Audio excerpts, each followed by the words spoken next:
accountancy. The first chapter is known as Bill of Exchange.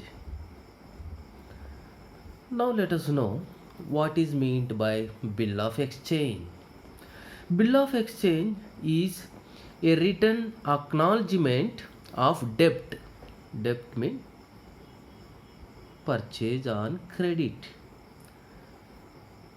It is a legal document. So, bill of exchange is nothing but a legal document. The acceptance of the debitor is given. A trade bill possesses a high degree of liquidity and certainty. So, these are all the features of a bill of exchange. The important features of bill of exchange are: it is a written form. It is in written form.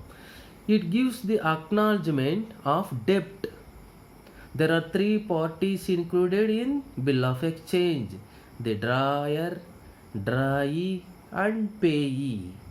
So, in our next concept, we will discuss about the three important persons in the bill of exchange.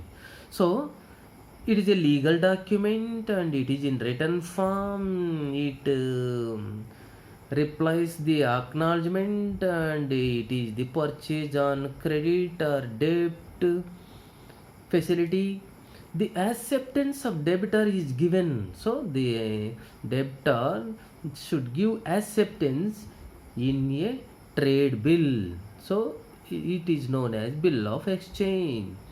It possesses a high degree of liquidity. Liquidity means there is a scope for spot cash. So, for the best liquidity, the gold is known as the best liquidity. So, if you need money on the spot itself, it will be transferred into cash.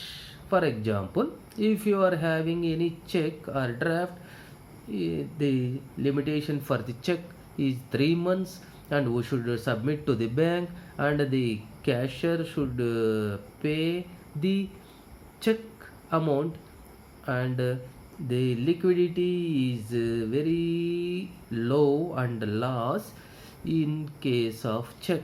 But in case of bill of exchange, there is a high degree of liquidity and there is certainty. There are some dates, there is certainty, but business is, whereas business is uncertainty, there is a certainty in bill of exchange. So this is about the bill of exchange.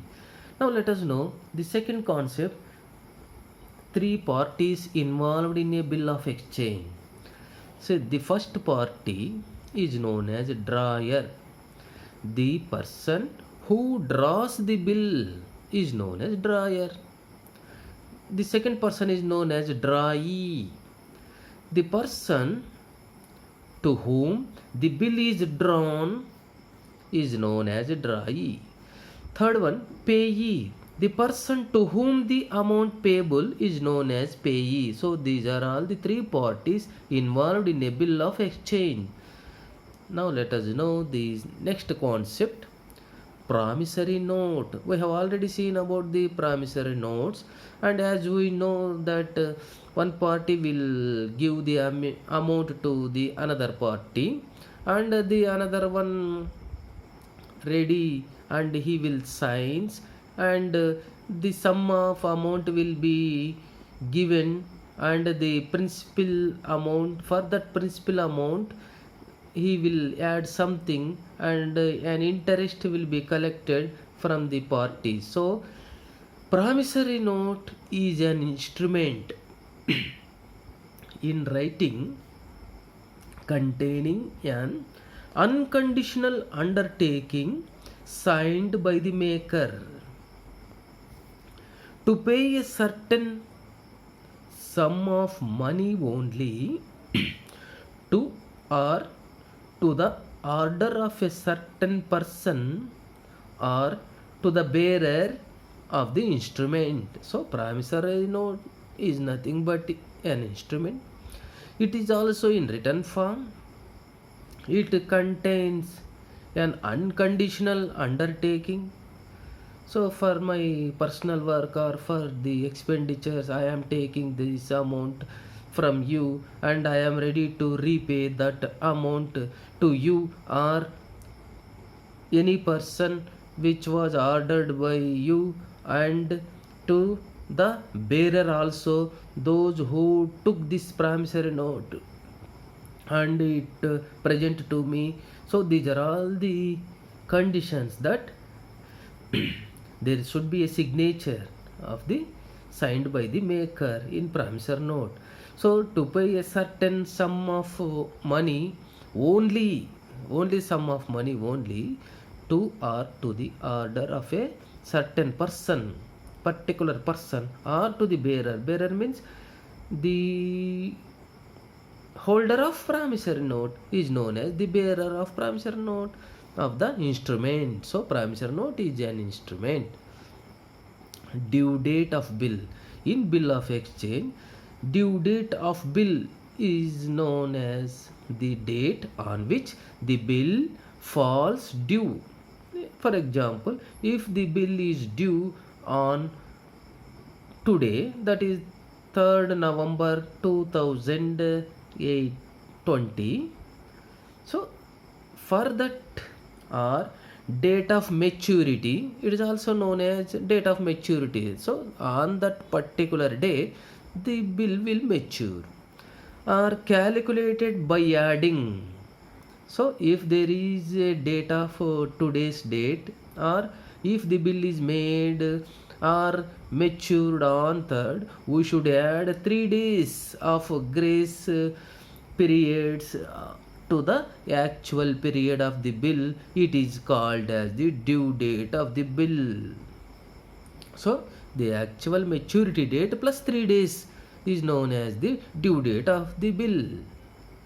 Next very important concept, days of grace. Grace period, we will generally call it as grace period.